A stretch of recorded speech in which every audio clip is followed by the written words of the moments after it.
Pahalgam, बाईसरान valley, 22 अप्रैल 2025।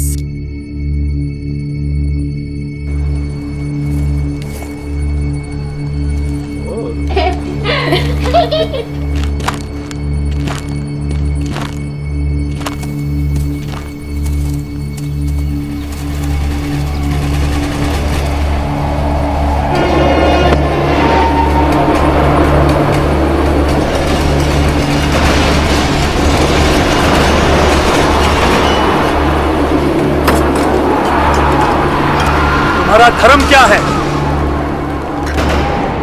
22 अप्रैल 2025, वो तारीख जिसने भारत की रगों में आग भर दी।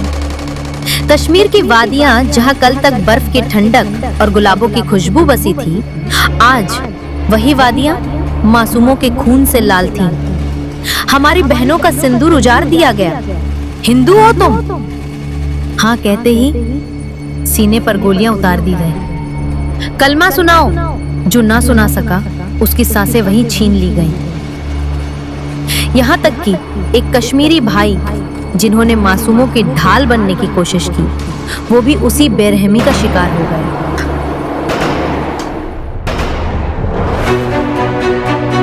इस हमले के बाद अब भारत के पास चुप रहने की कोई वजह नहीं बची थी।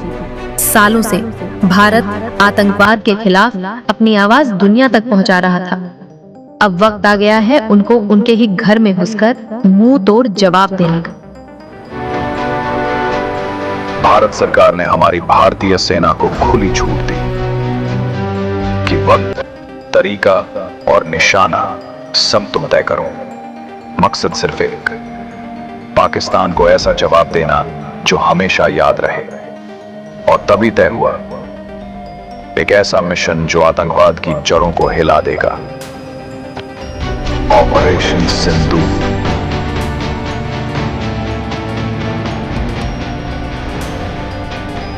सात मई 2025 की रात लगभग 1 बजे हमारी भारतीय सेना ने खुला आकाश चीर दिया। राफेल, MiG-29, Su-30 MKI और मिराज 2000 ने भारत की सीमा की पाल पर खड़े रहते हुए लगभग 400 किलोमीटर दूर स्थित 9 आतंकवादी ठिकानों को निशाना बनाया। सिर्फ 25 मिनट में भारी स्कैल्प मिसाइलें, AASM हैमर बम, ब्राह्मोस क्रूज मिसाइलें और स्काई स्ट्राइकर लॉटरिंग म्यूनिशन ने आकाश में आतंक की नींव हिला दिया। न केवल 9 कैंप बर्बाद हुए, बल्कि 100 से अधिक आतंकवादी भूमिगत लक्ष्य तक पहुंचने से पहले समाप्त कर दिए गए। यह भारत का सबसे गहरा हमला था। 1971 के बाद पहली बार विदेशी भूमि पर सटीक वार, और ये सब परम समय, परफेक्ट तकनीक, पराक्रमी सेना की ताकत का संदेश था। भारत पर उठने वाला हर बार यही ढेर हो जाएगा।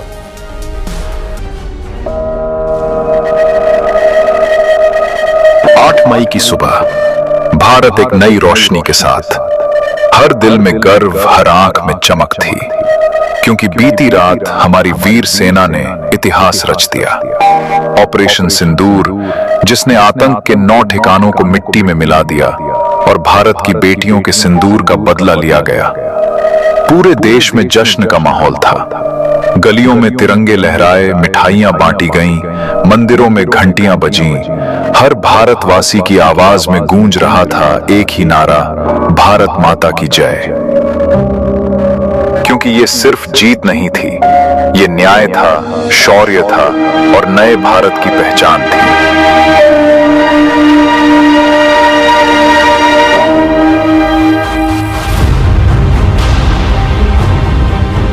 ऑपरेशन सिंदूर के बाद भी पाकिस्तान अपनी हरकतों से बाज नहीं आया। अगले ही दिन रात के अंधेरे में उसने भारत के नागरिक इलाकों और हमारी सेना के ठिकानों को निशाना बनाने की नाकाम कोशिश की।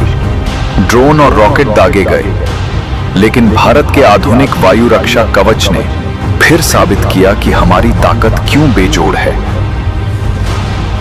भारत की तीनों सेनाएं प्रचंड आक्रोश के साथ युद्ध भूमि के लिए तैयार थीं। पाकिस्तान का जरा सा भी गलत कदम उसे ऐसे प्रहार का सामना कराता जो पीढ़ियों तक याद रहता। 3 रातों तक चले भीषण संग्राम में भारतीय वायु प्रतिरक्षा ने दुश्मन के हर वार को रोक दिया। रात के सन्नाटे को चीरते हुए दुश्मन के सैकड़ों ड्रोन भारतीय आसमान में घुस आते। तुर्की के ड्रोन और चीन की लंबी दूरी मिसाइलें आग उगलते हुए आगे बढ़ते। अंधेरे में अंगारे तैरते हुए वो भारत की सीमा में घुसते, लेकिन भारत की सुरक्षा दीवार तैयार थी। S-400 की गर्जना से आसमान दहल उठता था। पलक झपकते ही एक के बाद एक दुश्मन के मिसाइल हवा में ही फट जाते। नीचे जमीन पर आकाश मिसाइल और एंटी एयरक्राफ्ट गन बिजली बनकर टूट पड़ते थे। ड्रोन ताबड़तोड़ गिराए जा रहे थे। भारतीय बलों ने इन हमलों में अत्याधुनिक लॉइटरिंग म्यूनिशंस और सटीक निर्देशित मिसाइलों का उपयोग किया। इन सुई की नोक जैसी सटीक वारों ने एक एक करके पाकिस्तान के महत्वपूर्ण रडार, सतह से हवा में मार करने वाली मिसाइल बैटरी और कमांड केंद्रों को नष्ट कर दिया। इस बिजली सी तेज कार्यवाही में भारत को कोई नुकसान नहीं उठाना पड़ा, जबकि पाकिस्तान की हवाई युद्ध क्षमता को करारा झटका लगा। हर मोर्चे पर हार झेल चुका पाकिस्तान बार बार भारत से युद्ध विराम की भीख मांगता रहा। कूटनीति के हर दरवाजे पर उसने दस्तक दी, लेकिन भारत ने साफ कहा, पहले आतंक की जड़ें खत्म करो, तभी बात होगी। और अंत में पाकिस्तान ने झुककर भारत की शर्तों पर युद्ध विराम स्वीकार किया। दुनिया ने देख लिया, ये नया भारत है जो पहले वार नहीं करता, लेकिन जब करता है तो इतिहास लिखता है।